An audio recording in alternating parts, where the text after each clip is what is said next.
শুভ সকাল বন্ধুরা, কেমন আছো তোমরা সবাই? আশা করছি সবাই খুব ভালো আছো। ঠান্ডা ঠান্ডা কুয়াশাযুক্ত সকালে নতুন আরো একটা ব্লগে তোমাদের সবাইকে অনেক স্বাগত জানাচ্ছি। ঘড়িতে এখন সময় হচ্ছে 7:10। আমার বর চলে গেছে ও বাড়িতে। গতকালকে তো জল দিতে পারিনি ওয়ালগুলোতে, তো সেই কাজটাই করতে গেছে। এমনকি গেট লাগানো হয়েছে, তো সেই গেটেরও ওই সাইডগুলো যে মশলা দেওয়া হয়েছে সেখানে জলটা দিতে গেছে। আর হ্যাঁ, ওই যে জানলার যে সাইডটা হয় না, মানে কি বলবো, বক্স জানলার যে সাইডটা, ওই সাইডটা, ওই সানসেটটা, এইগুলোকেও প্লাস্টার করেছে দুটো জানলা, তো সেইগুলোকে জল দিতে গেছে। এখন সকালবেলায় উঠে দেখি কারেন্ট নেই, জানো, ঘুম থেকে উঠে দেখি কারেন্ট নেই।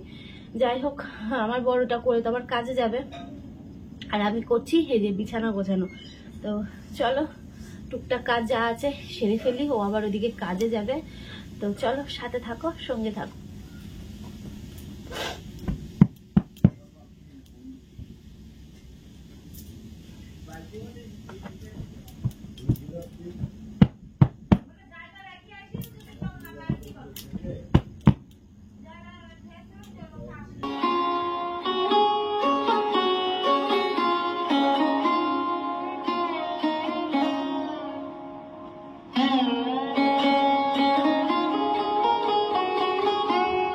সকালে তো পুরো কুয়াশাচ্ছন্ন ওয়েদার, আর তার মধ্যে কারেন্ট নেই, তাই সকালবেলায় জানলাটা খুলে দিয়েছি আলোটা একটু আসার জন্য। আর এই যে ভিডিও শ্যুট করছি তার মধ্যে দেখতেই পাচ্ছ কেমন ধোঁয়াশা ধোঁয়াশা দেখতে লাগছে ঘরের মধ্যে, যেহেতু আলোটা কম, ঘরের কারেন্ট নেই, তার জন্যই একটু এরকম। তো একটু কষ্ট করে তোমরা দেখে নাও। তো ঘরের কাজটা সেরে নিই, আর ওদিকে আমার বর কাজে যাবে বলে রেডি হচ্ছে।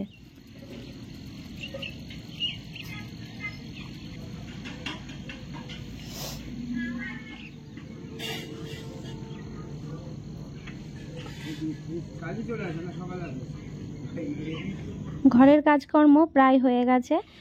তো এখন দুটো বাসনও রয়েছে কলপারে, তো সেটা মাজলেই আমার সকালের মতন কাজ কমপ্লিট। তো ভাবলাম এইদিকে ছোট ছোট গাছ বেরিয়েছে, তোমাদের সাথে একটু শেয়ার করি। এই দেখো, এইগুলো হচ্ছে ধনে গাছ কিন্তু। আর এই যে বড় বড় পাতাওয়ালা গাছগুলো দেখছো, এইগুলো কিন্তু আমি তোমাদের ব্লগে শেয়ার করেছিলাম। এইগুলো হচ্ছে আলু গাছ আর পেঁয়াজকলি গাছ। আর এইদিকে দেখতেই পাচ্ছ কত মূলো গাছ হয়েছে। আমার তো মূলো খাওয়ার থেকে মূলো শাক খেতে ভীষণই ভালো লাগে। তো বেশ ভালোই হয়েছে, বাড়ির মধ্যে বেশ মানে জায়গাটা খুঁড়ে দাদা এই জিনিসগুলো লাগিয়ে দিয়েছে। তবে হ্যাঁ, আরও আগে লাগিয়ে দিলে এতদিনে মনে হয় আমরা শাক পাতা খেয়ে নিতে পারতাম। আর ওইদিকে ছোট ছোট দেখতে পেলে ওইগুলো হচ্ছে পালং শাক। তো পালং শাকটা মনে হয় না আর হবে, কারণ ধরো ঠান্ডা তো আর বেশি দিন নেই, এই পৌষ মাঘ মাসে, মাঘ মাস চলে গেলে তারপর ব্যাস ঠান্ডা শেষ, তাই না? কেন কারেন্ট নেই বলে? দেখো, এখনো কারেন্ট আসেনি। না না, আসেনি আসেনি আসেনি, না না আসেনি, কারেন্ট আসেনি। আমি বৌদি সেটাই ভাবছিলাম যে সেদিনকে এদিকে কারেন্ট ছিল না, ওইদিকে কারেন্ট ছিল। হ্যাঁ, সেদিনের গল্প। সকাল থেকেই কারেন্ট নেই। কাপড় নিতে, কাপড়টা কাটা দরকার। তুমি যখন ও বাড়িতে জল দিচ্ছিলে তখন থেকেই কারেন্ট ছিল না। এই তো মিস্ত্রি দাদারা এসছে, যাও ওদিকে একটু, তাহলে যাও, আমি চাটা করে নিয়ে যাচ্ছি। এদিকে আমার কাজ হয়ে গেছে, আর যা ঠান্ডা হাওয়া দিচ্ছে, মনে হচ্ছে এই চাদরে মানবে না, একটা সোয়েটার পরবো। আর এদিকে চা বসিয়েছি, চা নিয়ে যাবো। তুমি খাবে একটু তাহলে? আমরা সবাই চা খাবো।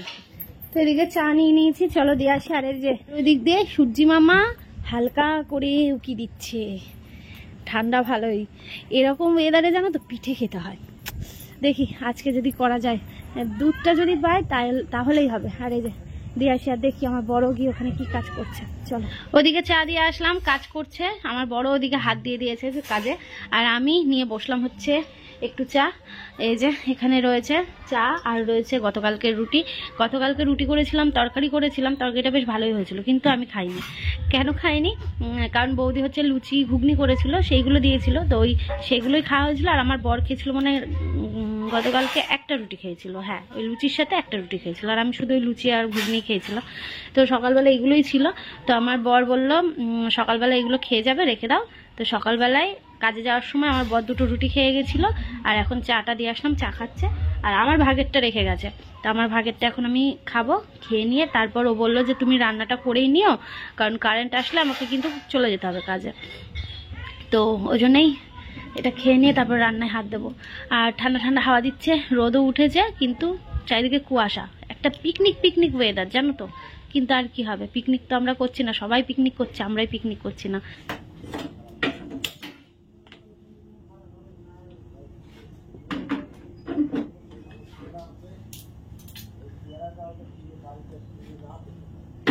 এই পামসু পরলে কি হয়, পাটা ভালো থাকে। পায়ে প্রচন্ড ধুলো ধুলো হয়ে যায় না, রাস্তায় ধুলোতে। মোদি তাড়াতাড়ি চলে আসবা কিন্তু।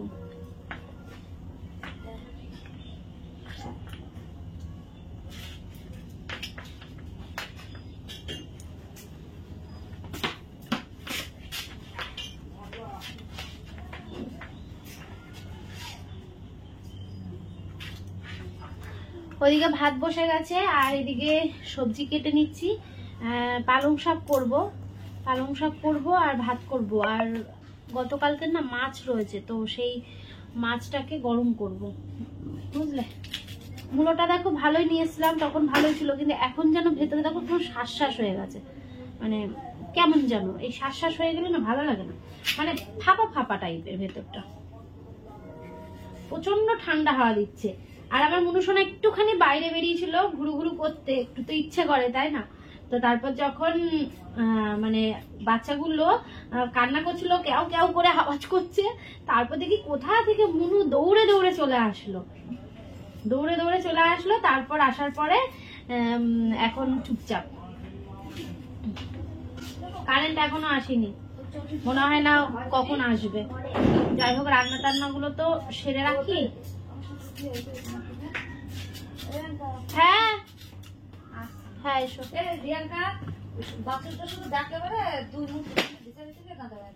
ঠিক আছে। আর ভুট্টা মুট্টা দিয়ে গেছো নাকি? আচ্ছা ঠিক আছে। বৌদি গেল হচ্ছে অনেকদিন পর বাপের বাড়িতে। সেই কালী পুজোর সময় গেছিল, আবার অনেকদিন যাওয়া হয়নি, তাই এই গেল। চলে আসবে বললো, তাই আমি বললাম যে তাড়াতাড়ি আসবা। ভালো লাগে না কি বলতো, মানে আগের বাড়িটাই যেমন এখন নিজের মতন নিজে ছিলাম, তো অতটাও ইয়ে লাগতো না। কিন্তু এখানে ধরো এক ঘর এক দুয়ার, তো মনে হয় না যে আমরা আলাদা রয়েছি, মনে হয় যেন একটা পুরো পরিবার।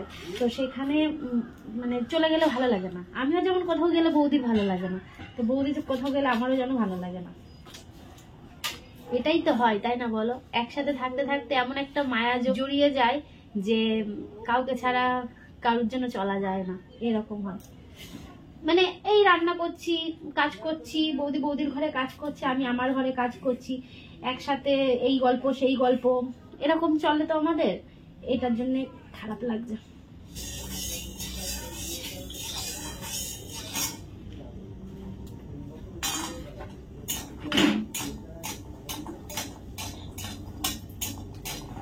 পালং শাকের তরকারিটা আমার থেকে বেশি পছন্দ করে হচ্ছে আমার বর, জানো তো। আর শীষ পালংটা আমার বেশি ভালো লাগে, তোমাদের আগেও বলেছি মনে হয়। ওই ডাটা চিবাতে যেহেতু আমি পছন্দ করি, তাই শীষ পালংটা খেতে আমার ভীষণই ভালো লাগে, যদি শীষগুলো নরম নরম হয়, শক্তগুলো না অবশ্য। আর আমার বরের এই পাতা পালংটা বেশি পছন্দ। তো যাই হোক, কর্তা ইচ্ছা কর্ম, ওর যখন যেটা ভালো লাগে সেটা করি, বা আমার যখন যেটা ভালো লাগে সেটা করি, দুজনের মিলমিশ করেই রান্না হয়। তো আজকে ভাত তো বসিয়ে দিয়েছি, দেখতেই পাচ্ছ, একদিকে ভাত হচ্ছে আর একদিকে পালং শাকের তরকারিটা একদম রেডি।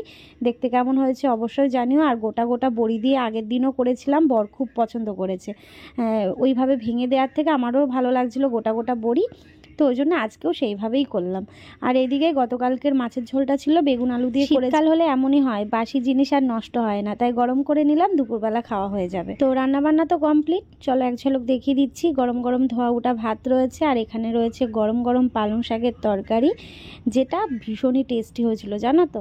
আর এখানে দেখিয়ে দিই রয়েছে মাছের ঝোল। এই হয়েছে আজকে আমাদের দুপুরের রান্নাবান্না।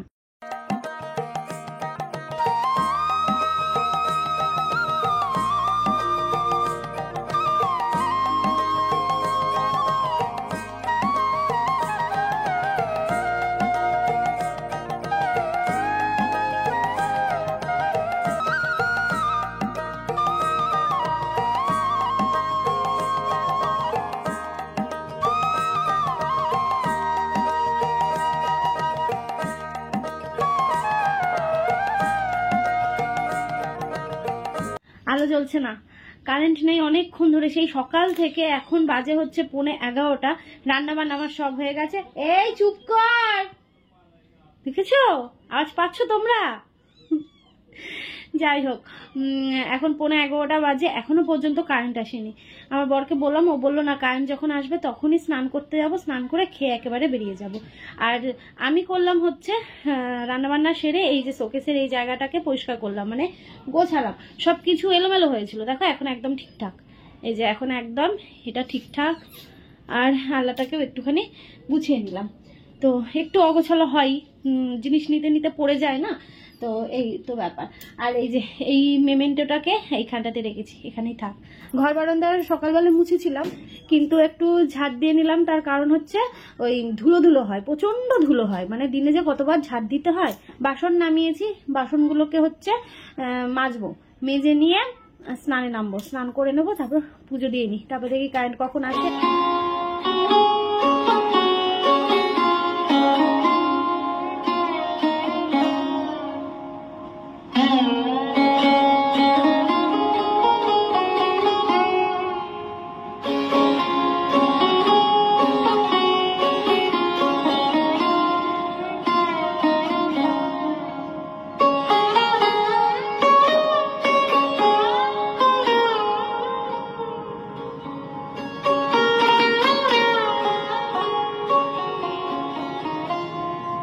আজকে যত তাড়াতাড়ি আমার রান্না বান্না কাজকর্ম সব হয়ে গেছে, ততই আবার একটু লেটও হয়ে গেছে। আমি কিন্তু অনেকক্ষণ পর তোমাদের সামনে আসলাম, এখন ঘড়িতে বাজে হচ্ছে মানে 1:45 মতন বাজে। তো আমার বর তার মাঝখানে খাওয়া দাওয়া করে চলে গেল কাজে, আসলো 3-4 জন মতন আইব্রো করতে, সেই কাজটা করলাম, করতে করতে আমার স্নান করতে অনেক লেট হয়ে গেল। এই স্নান করে পুজো দিয়ে জামা কাপড়গুলো মেললাম। আর আজকে দেখো, এই দেখো শাড়ি পরেছি। একজন এসছে, মানে এই কলা পাতা কাটতে এসছে এদিকে, এসে বলছে কি, বৌমা তুমি কি কোথাও যাবে? আমি বললাম কি, না না কোথাও যাবো না, শাড়ি পরেছি বলে মনে হচ্ছে। বলছে হ্যাঁ। আমি বললাম না না কোথাও যাবো না, আসলে ইচ্ছে করলো আজ শাড়ি পরতে, ওই জন্য একটু শাড়ি পরলাম। তো এই লাল হলুদ শাড়িটাই পরলাম, কারণ আমার না এই শাড়ি তোলা তোলা করে পরে না আমার শাড়ি যেন শেষই হয় না, নষ্টই হয় না, ওই জন্য আমাকে এই এক শাড়ি পরতে হয়। তো শাড়িটা একটু পুরনো হবে, একটু নষ্ট হবে, রং জ্বলবে, তবে তো নতুন কোনো শাড়ি বার করবো, তাই না? তো আমি ও বাড়িতে যাবো, ও বাড়িতে গিয়ে দেখবো, এখন দরজা টরজা দেবো, কারণ বাড়িতে কেউ নেই, দরজাটা দিয়ে এখন ও বাড়িতে গিয়ে দেখবো কি কাজ হচ্ছে। আমার বর তো বলে গেল সিলিং এর প্লাস্টার হচ্ছে, মানে রান্নাঘরের সিলিং এর প্লাস্টার, ঘর বারান্দা, তারপর অবশেষে এই রান্নাঘরের সিলিং প্লাস্টার হচ্ছে। সিলিংয়ের পরে দেখো সিলিং তো হয়ে গেছে, আর সাইডে ওয়ালটাও প্লাস্টার হচ্ছে। আর যেহেতু রান্নাঘরটা আমার ছোটোর মধ্যেই, তো আমার উপরের ওয়ালটা প্লাস্টার হয়েই যাবে একদিনে, আর বাকি থাকলো পরের দিনকে ওই নিচের দিকটা প্লাস্টার হবে। তবে নিচের দিকটা এখন প্লাস্টার হয়তো করব না, এখনও চিন্তা ভাবনা কিছু করিনি, দেখা যাক কি হয়। রান্নাঘরটা যখন প্লাস্টার হচ্ছে না, দেখে হেব্বি আনন্দ লাগছে। কেন বলো তো, রান্না করতে তো ভীষণ ভালোবাসি, আর আমরা মেয়ে বউরা তো রান্নাঘরটাকেই মানে সকাল দুপুর বিকেল রান্নাঘরেই সময় কাটে, তাই না আমাদের? তাই রান্নাঘরটা যদি একটু সুন্দর হয়, গোছানো হয়, তাহলে রান্না করতেও এনার্জি পাওয়া যায় আর ভালোও লাগে, তাই না? তো তোমাদের কেমন লাগছে অবশ্যই কিন্তু কমেন্ট করে জানিও। আমার তো ভীষণ ভালো লাগছে, সেটা তোমরা আমার এই কথাবার্তা, আমার মুখ দেখলেই তোমরা বুঝতে পারছো, তাই না?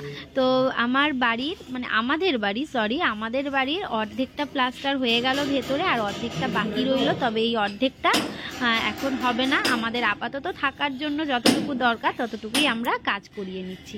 অনেকদিন পর আজকে রিলস বানালাম, ছাদে রোদের মধ্যে বসেছিলাম, আর ছাদে না চেয়ার নিয়ে গেছি, জানো তো, মানে গতকালকে চেয়ার নিয়ে রেখে দিয়েছি।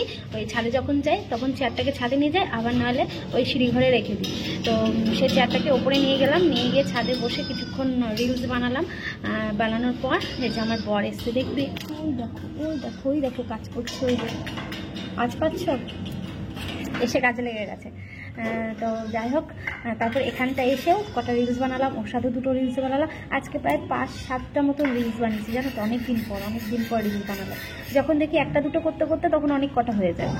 তো চলো বাড়ি যাব, বাড়ি গিয়ে খাবো।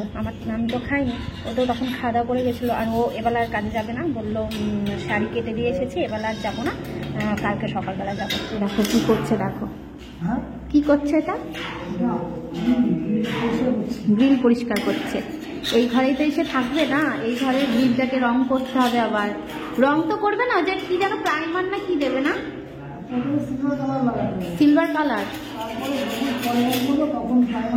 হ্যাঁ, রং টংটা এখন আমাদের ঘরে খুব একটা হবে না, খুব একটা কি হবেই না, কারণ আগে বাইরে প্লাস্টার না হলে এসব কিছুই হবে না।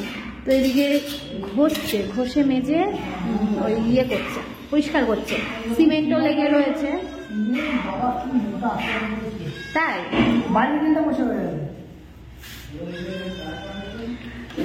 দেখো ও কাজ করছে, আমি যাই বাড়ি যাই, বাড়ি গিয়ে খেয়ে নিই।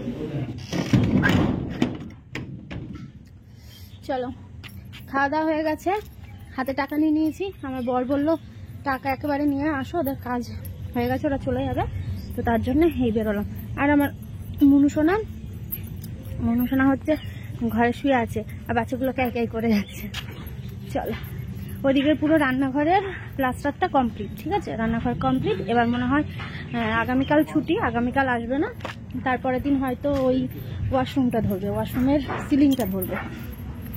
চলো দিক দিয়ে যাবো, ওদিকটা তো যাওয়া যাবে না, এদিকে পুরো দরজা বন্ধ।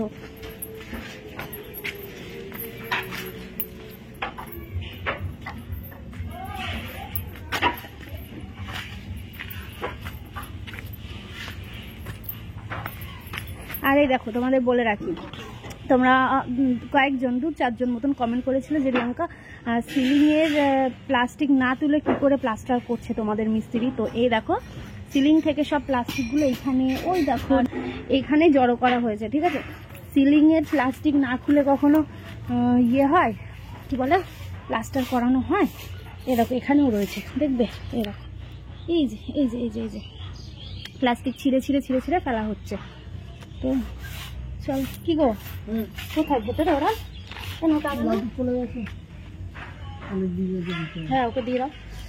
আর এই যে ও কাজে লেগে পড়েছে, কুর্নি নিয়ে, ঝাঁটা নিয়ে, যে মশলাগুলো পড়ে রয়েছে সেইগুলো দিয়ে এখন কাজ করছে, টুকটাক কাজ।